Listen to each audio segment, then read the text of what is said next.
Welcome to the Stay Ready Real Estate Podcast, where we stay ready so you don't have to get ready. I'm Emeka, your host, and this podcast is all about real estate, investing in real estate.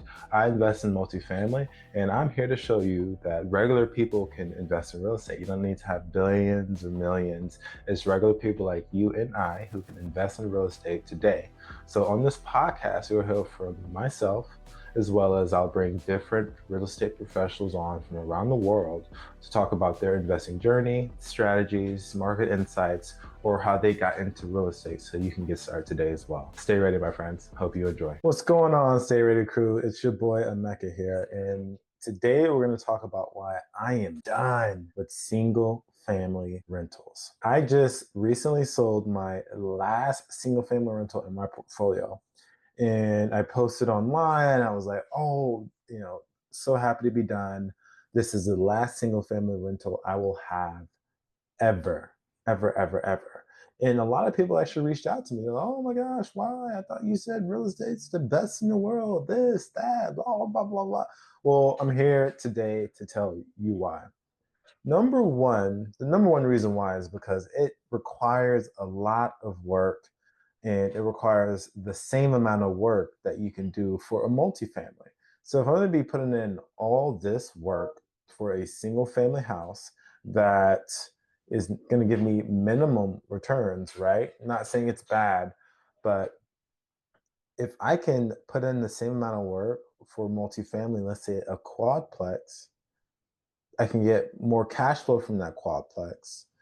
It's still one roof with 4 units, then it's a no-brainer for me. It's a no-brainer for me. My goal is to get to $10,000 a month as quick as I can of cash flow. And with single family rentals, it's going to take longer, period, point blank. And the issues that you're going to have is multiplied with single family rentals. Because let's say I have 4 homes to get rent from 4 different people versus one quadplex where I'm getting rent from 4 different people. Well, here's the thing. That's for the 4 homes, I have 4 different roofs. I have to bookkeep for 4 different properties. Property management will, take 8% from each property, which I guess will be the same. But at the end of the day, it's going to be more work for them. You know why? Because they have to go to 4 different properties versus being under one roof with one property for 4 units. Right now, let's multiply that by 2. Let's talk about 8 homes versus an 8 unit apartment complex. Right? You still got one roof for the accounting and the bookkeeping for one property. But if it's 8 homes, it's going to be 8 different roofs, 8 different properties, more maintenance. You're going to be charged for the travel fee, so forth and so forth. So multifamily is just better for economies of scale. And let's say you have one tenant who moves out of your 8 unit apartment complex. Well, it's not going to hurt you as much versus if you have one person who leaves one of your homes out of the 8 homes, it's an issue. It's an issue because you still have to pay that mortgage.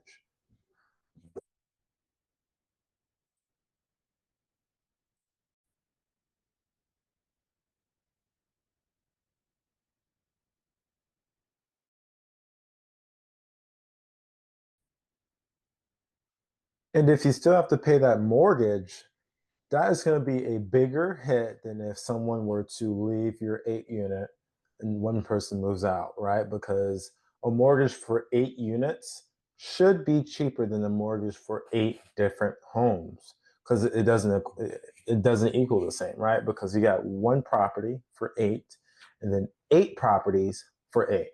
So understanding that it just takes so much more work for single family rentals is the reason why I sold my property. Right? I love that property. It was my baby. I will always remember that. It was my one of my best investments I've ever done. However, you, this is real estate. This is real estate investing. You cannot get emotional. Emotional is not going to help you make money. It's not going to help you build wealth. It's not going to help you live a lifestyle that you want for yourself, also for your family.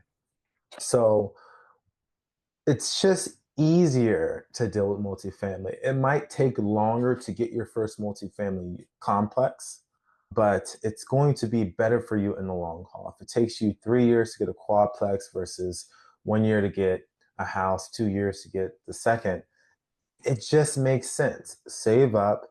And I always recommend everyone to just go big. Go big. Go for the multifamily. It's easier. There's better economies of scale.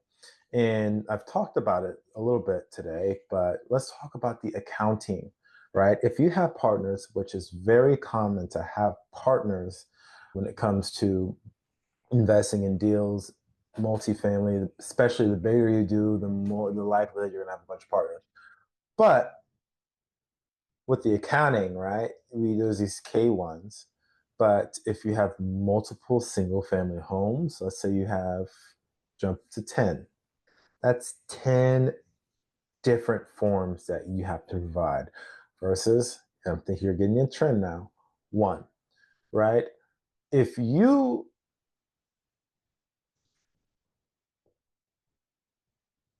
if you want to do less and get more, that's why multifamily is important. I sold 3 single family homes, and the only time I will buy another one is if I'm going to flip it. Flipping is what makes sense for single family homes. And that's because you can get in, you get out, and it's quick cash, right? Let's say 3 to 6 months tops. Quick cash, you get in and out, and it's just simple, just like multifamily. However, one of my favorite reasons that I like multifamily is because there's less competition. It is not necessarily easier to find a better deal. However, you're dealing with less people who can knock down that deal. So that means there's a little bit more strategy, but there's higher barriers of entry. And so what? What does that mean? Well, with single family homes, if you're trying to buy a rental, the amount of people who are trying to look at it or who is looking at it or who is trying to buy is tremendous because it's easy. Everybody can go on Zillow, Redfin, Realtor, talk to a realtor and get hundreds, maybe even thousands of homes that they're looking for. If your buy criteria is set in stone and you're looking for a 3 bed, 2 bath, a minimum of 1,200 square feet, even if you're that specific, they're still going to have hundreds of options. And the homes that people want to rent out when it comes to investors, a lot of them are similar. Most people want to rent out to a family, or if they're in a college town, have as many rooms as possible to rent by the room, right? Real estate is not new. It's actually very old. It's one of the oldest asset classes that there is. So don't think that you're thinking outside of the box. There's definitely still new things, new ideas you can bring to the table. But if you're new, there's not going to be many things that you can think of that someone else isn't.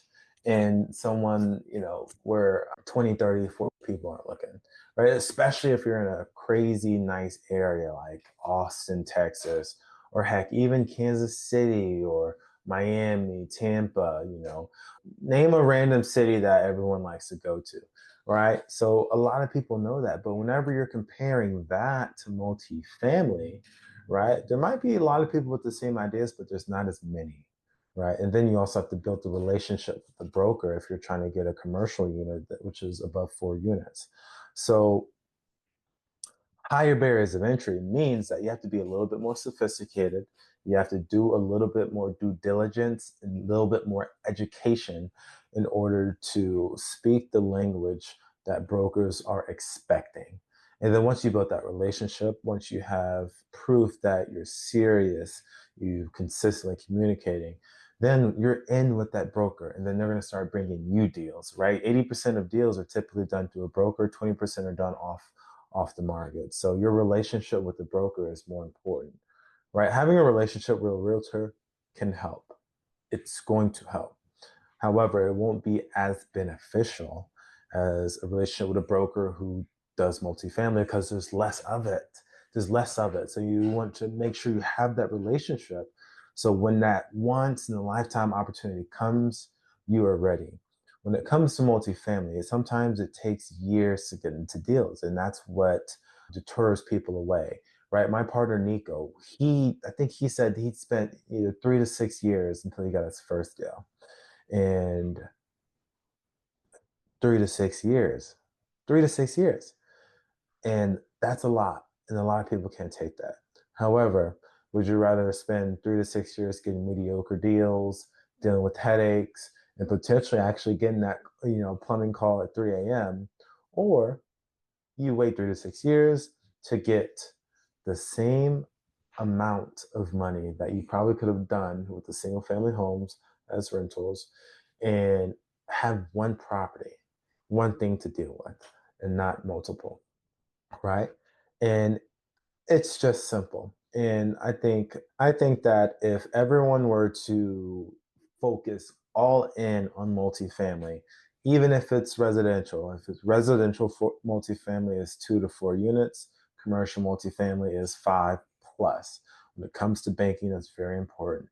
But if everyone were to focus on the multifamily, I think a lot more people can get to their goals faster. I sold my single family rental because I quickly realized that multifamily just makes sense. I have 32 units here in Florida, and the amount of work I put into these 32 units, the amount of energy that I have to give is much less than that one single family home that I dealt with. Why? Because when the property manager for the single family rental isn't doing their job, it's a lot harder to get them to get on top of it, right? Because you have to think about it from a property manager standpoint, right? If my rent is 1,900, they charge 8%. I think that's about $152 that they're receiving a month. So no matter if I try to strong arm them, hold them accountable, threaten them, $150, $152 a month is not going to motivate them. So what? Leave. Everyone has a single family rental, like I said, so they're not gonna feel as motivated, especially if they're renting out or if they're managing, hundreds of units or let's say even 50 units, right? $152 is not gonna mean much, and they're not gonna want to deal with someone like me who I would say is the muscle and kind of not aggressive, but who wants to hold people accountable and make sure they're doing their job. And let's change the roles, right? Let's say I have a 10 unit complex and I get a call from a resident who somehow found my information on the internet, got a private investigator, and got my phone number, right? If I call that property manager, they are going to take things a lot more seriously, be quicker because I'm giving them 10 units. They're getting a percentage per unit. So, and not only that, it's easier for them because all the units are at the same location. So it's easier for them to manage because they don't have to go to multiple different places. There's not one person traveling 10, 15, 20 minutes or an hour to handle one client because their homes are all over the place. So the thing I want you to get and understand from this episode is I sold my single family rental. I'm not just telling you, I actually sold it. I'm doing exactly what I'm preaching. I want you to get that multifamily is the way. It is absolutely the way. You can get it done with single families. I'm not saying you can't, but it's going to take a lot more work, a lot more energy, and a lot more stress based off what I've experienced. But if you go to multifamily, you're still going to have some stress and some work and some energy to give. But because of economies of scale, one roof, multiple units, it's a lot easier because you're dealing with everything at once. And then you do not have to panic if one, two, or three people leave. Get them filled in as soon as possible. But your mortgage isn't in jeopardy. Excuse me, whenever I had turnover for more than 1 month, that's $1,900 down the drain. And that could be a couple months worth of cash flow just because of one person moves, right? Even if I have 10 homes, right? If one person moves, most likely your other 10 homes cash flow is not going to cover that mortgage. But for the multifamily, it can. Until next time. See ya. Thanks for tuning in to the Stay Ready Real Estate Podcast, where we stay ready so you don't have to get ready. If you enjoyed this podcast today, please give me a like and subscribe, and tune in next week so you can hear another one. If you ever want to reach out to me, I'd love to talk to you about real estate. If you're ever interested in any of the deals that I have, I'm based here in Central Florida. Reach out. My information is below. Hope to see you next week. Stay ready, my friend.